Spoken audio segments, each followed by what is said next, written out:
Hey everyone, it's Jack from WhatCulture.com, back again with another edition of Ups and Downs from last night's NXT TakeOver The End. And you're probably wondering, how are you not tired? I'll tell you my strategy. I had a little nap before the show, woke up, watched it, and then went back to sleep again. So that's a good solid few hours of sleep under my belt, and lots of energy drinks as well. Where's my sugar? Now, of course, if you've read any reviews or if you watched the show yourself, you'll know that TakeOver The End was generally a positive show. The quality of wrestling was very good, but we are starting off on a down. Although it was a perfectly acceptable, fast-paced opening match and the two were very well matched, Andrade, the debutant, and Ty Dillinger were kind of an odd pairing in a booking sense. In order to make Andrade as popular as he could be, NXT should really have paired him with an out-and-out heel, whereas we all know Ty Dillinger, although technically a heel, is very popular with the audience. Next up, the tag match between American Alpha and The Revival, Dash and Dawson. This is clearly an up. It was my personal match of the night. It was fantastic, fast-paced action mixed with sort of old-school psychology, and there are absolutely no complaints from anyone. It was a fantastic match. Another up now, and this concerns the aftermath of the tag match. As The Revival made their way back with their newly won tag team championships, suddenly American Alpha turned into small children. No way, no they didn't. Two absolutely huge, monstrous men got in the ring and dwarfed them. The new pair beat down Jordan and Gable, and it's believed that they're known as the Authors of Pain, and they were led by old-school veteran manager Paul Ellering. Yet another up now. As you can tell, the ups are quite outweighing the downs this week. Nakamura v Aries, great match. Many people pegged it as match of the night. Personally, I prefer the tag match slightly, but it was still a very good bout. A lot of people on Twitter were saying it was better than Zayn v Nakamura at TakeOver Dallas. It wasn't. That's an absolute lie. It wasn't. It was very good. Definitely not though. And now a down point because Austin Aries didn't turn. Now, myself and King Ross in particular have been arguing hammer and tong about whether Aries is face or heel.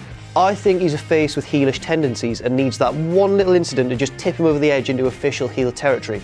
I expected that to come after Nakamura defeated him. I expected some kind of beatdown, or maybe he would attack an official or even William Regal.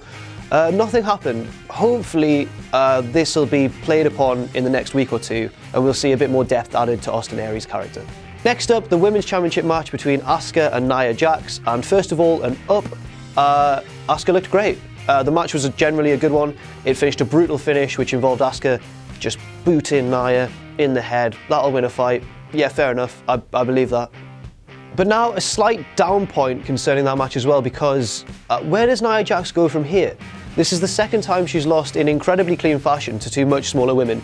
Bayley choked her out, now Asuka has pinned her clean. Maybe the only way for Nia Jax now is up to the main roster, where once again her sort of unique power and size can be utilised again. So we'll see how it goes. For now it's a down. Now it's almost main event time, but before that, William Regal conducted a backstage interview, and who should walk past behind him into his office but Bobby Roode. Intriguing.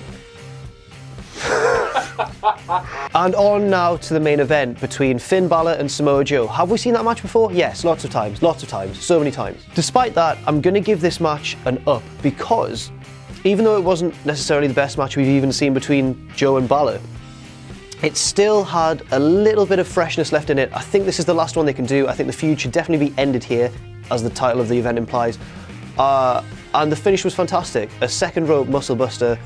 You know, you can't complain about that. It was a realistic move to finally vanquish Finn once and for all.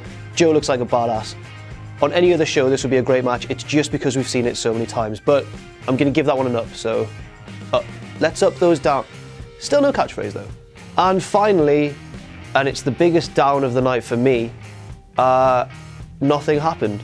NXT TakeOver The End. I had perhaps foolishly imagined a huge takeover angle, maybe involving disenfranchised NXT superstars that have been held back by Triple H because he's put his favourites forward, like Finn, Enzo and Cass have gone up to the main roster. You know, I thought that maybe Aries would get involved. I thought maybe Nakamura would get involved.